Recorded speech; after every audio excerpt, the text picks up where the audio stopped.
I'm going to leave the crazy cat one in and just start. So this is actually continuation of part 2 of 2. In connection with this, I made another observation that startled me considerably. With the exception of one story, there was practically no use made of the local idiom. Now this is the Southern Writers' Conference. All the addresses on these stories were from Georgia or Tennessee. Yet there was no distinctive sense of Southern life in them. A few people, place names were dropped, Savannah or Atlanta or Jacksonville. But these could just as easily have been changed to Pittsburgh or Passaic without calling for any other alteration in the story. The characters spoke as if they had never heard any kind of language except what came out of a television set. This indicates that something is way out of focus. There are two qualities that make fiction. One is a sense of mystery, and the other is a sense of manners. You get the manners from the texture of existence that surrounds you.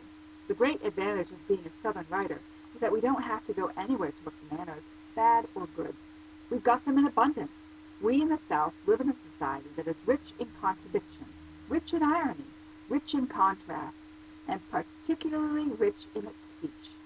And yet, here are 6 stories by Southerners in which almost no use is made of the gifts of the region.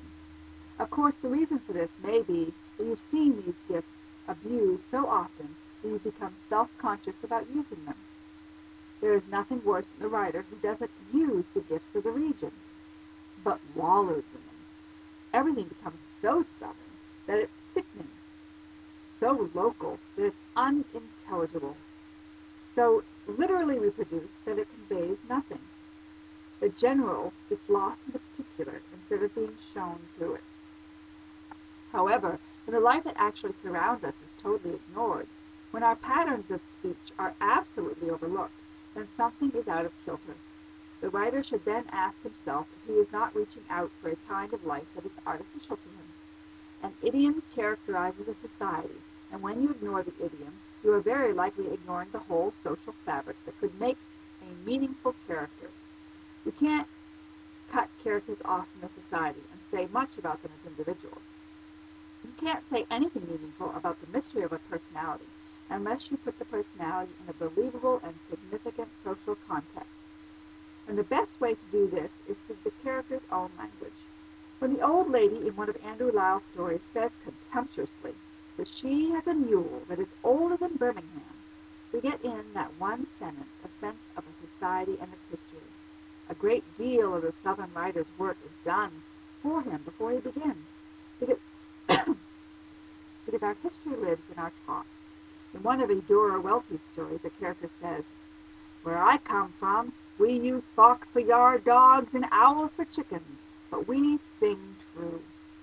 Now there is a whole book in that one sentence, and when the people of your section can talk like that, and you ignore it, you're just not taking advantage of what's yours. The sound of our talk is too definite to be discarded with impunity, and if the writer tries to get rid of it, he is liable to destroy the better part of his creative power. Another thing I observed about these stories is that most of them don't go very far inside a character, don't reveal very much of the character. I don't mean that they don't enter the character's mind, but they simply don't show that he has a personality. Again, this goes back partly to speech. These characters have no distinctive speech to reveal themselves with, and sometimes they have no really distinctive features. You feel in the end that no personality is revealed because no personality is there. In most good stories, it is the character's personality that creates the action of the story. In most of these stories, I feel the writer has thought of some action and then scrunched up a character to perform it. You will usually be more successful if you start the other way around. If you start with a real personality, a real character, then something is bound to happen. And you don't have to know what before you begin. In fact, it may be better if you don't know what before you begin. You ought to be able to discover something from your stories. If you don't, probably nobody else will. And that's the end of that third part, which is actually part of part 2. Thank you.